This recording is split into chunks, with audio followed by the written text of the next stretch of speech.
Hoje estamos iniciando a leitura do livro de Levítico. O livro de Levítico contém 27 capítulos. É o terceiro livro da Bíblia e faz parte do Pentateuco, os 5 primeiros livros da Bíblia que foram escritos por Moisés. Deus forneceu instruções específicas para o tipo de adoração que seria agradável a Ele. Estas instruções nos ensinam a respeito da natureza de Deus e podem nos ajudar a desenvolver uma atitude correta com respeito à adoração. Vamos ao resumo de Levítico, capítulos 1, 2 e 3. Os israelitas estavam acampados ao pé do Monte Sinai e o santuário tinha ficado pronto. O povo irá gastar uma grande quantidade de tempo nesse local.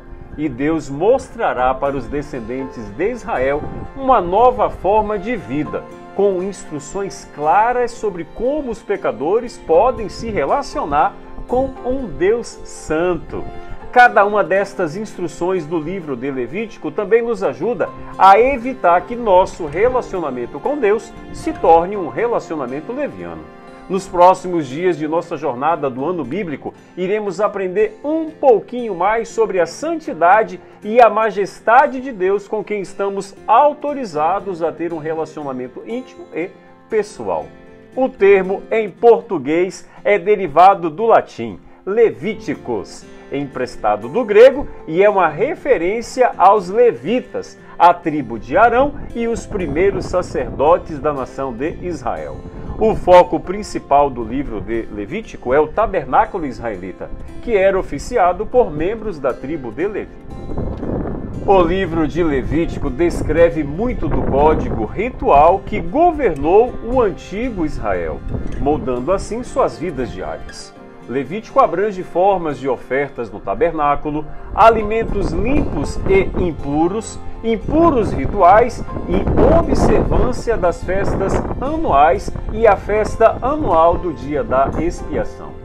O terceiro livro escrito por Moisés foi escrito como um manual de relacionamento do Senhor e uns com os outros. O seu título indica o chamado de Deus para a tribo de Levi, tanto para o sacerdócio, através da descendência de Arão, quanto também para os demais serviços do tabernáculo. E a primeira orientação dada a Moisés quanto aos rituais do santuário foi sobre os holocaustos. Certamente esta era a principal forma de oferta, e a oferta ainda era queimada por completo. O livro já inicia com uma lição de integridade. Antes de consumar o sacrifício, o homem colocava a sua mão sobre a cabeça do animal, representando a substituição, confessando assim os seus pecados, e participava também da imolação do pobre coitado do animal junto ao sacerdote. Só depois o sacerdote prosseguia sozinho, fazendo expiação pelo pecado como símbolo do sacerdócio de Jesus Cristo. O fato de haver holocaustos de gado, Levítico 1, verso 3, até holocaustos de aves, Levítico 1, verso 14, indica o cuidado de Deus para com todos, incluindo ricos e pobres na adoração. Quando José e Maria, mãe de Jesus, foram apresentar Jesus no templo, levaram um par de rolas ou 2 pombinhos, Lucas 2, verso 24, visto que suas posses não lhes permitiam levar um cordeiro de um ano sem defeito. Assim, não apenas o holocausto, mas cada oferta específica incluía a participação de todos. Todavia, os sacrifícios não passavam de símbolos que deveriam representar o mais profundo desejo de corações entregues à vontade do soberano Deus. As ofertas de manjares, assim como os holocaustos, eram queimadas no altar como aroma agradável ao Senhor, Levítico 2, verso 2. Mas ao contrário da queima total dos holocaustos, apenas uma porção dos manjares eram queimados no altar. Porém, nem o fermento nem o mel poderiam ser queimados. A Bíblia diz que o povo poderia até ofertar esses 2 produtos como primícias, mas eles não poderiam ser queimados como oferta agradável ao Senhor. O fermento, como sabemos, é símbolo do pecado, mas a referência quanto ao mel não tem uma explicação bíblica. Alguns estudiosos, porém, defendem a tese de que o mel representava os prazeres da carne, os desejos do homem carnal. O que faz muito sentido, partindo do fato de que, primariamente, todo pecador é chamado a ir ao Senhor como está, cheio de pecado e assediado pelas tentações da carne, a fim de que, em Jesus, o pecador possa encontrar libertação. Outro produto em destaque é o azeite. Assim como o sal, toda oferta de manjares tinha a presença do azeite. O azeite simbolizava o Espírito Santo. Se o holocausto representava a oferta integral do pecador a Deus, a oferta de manjares representava o segundo passo, que é a prática da mordomia cristã. Uma parte era queimada ao Senhor e o restante era a oferta de Arão e seus filhos. Levítico capítulo 2, verso 3. Nunca poderia haver verdadeiro holocausto se logo após não viesse a oferta de manjares. Assim como a oferta de manjares, sem holocausto, não passava de salvação pelas obras.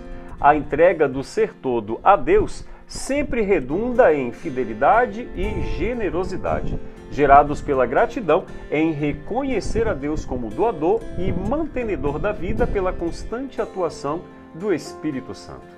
Já o sal era símbolo de aliança, de conservação. Representava algo tão especial que de modo algum poderia faltar em nenhuma oferta de manjares. Todas as ofertas feitas pelo povo tinham um significado especial, mas esta era diferente das demais em sua finalidade. Ela não representava oferta pelo pecado, mas oferta de gratidão. A palavra pacífico vem do hebraico selem, que quer dizer benefício. Portanto, esta oferta era uma forma de gratidão ao Senhor por todos os seus benefícios e deveria ser trazida a Deus de forma voluntária. Havia a porção que deveria ser queimada. Toda a gordura era do Senhor. Levítico 3, verso 16. E o sangue destas ofertas era retirado e aspargido ao redor do altar. Há aqui um mandamento final quanto ao uso da gordura e o sangue, a fim de que não faça parte do cardápio do ser humano. Essa é uma orientação bíblica.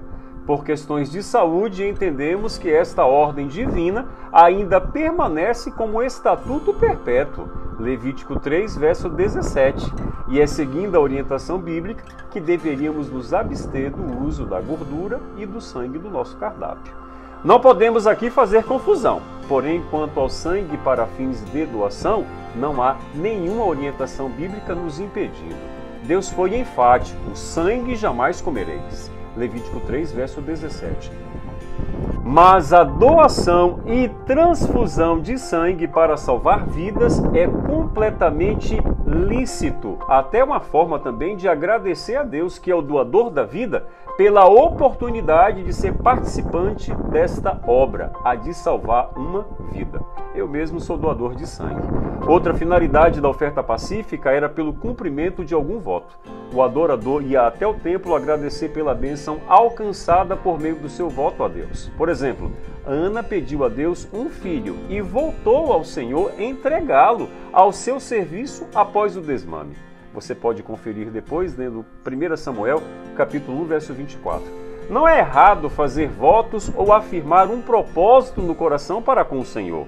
Errado é votar e não cumprir, ou tomar um voto como se fosse uma barganha para com Deus. Isso é errado também.